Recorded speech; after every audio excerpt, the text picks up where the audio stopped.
அவருடைய சமூகத்துல என்ன ஆவி இருக்கிறது? பரிசுத்த ஆவி.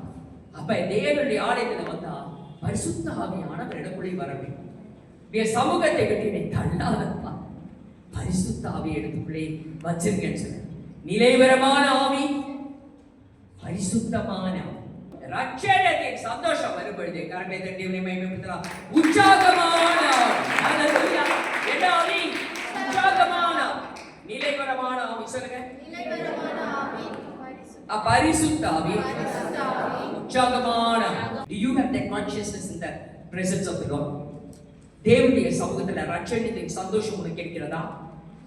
எனக்கு தேவனுடைய சமூகத்துல என் இருதயத்தை கழுவ வேண்டும் என்ற உணர்வு எனக்கு இருக்கிறதா?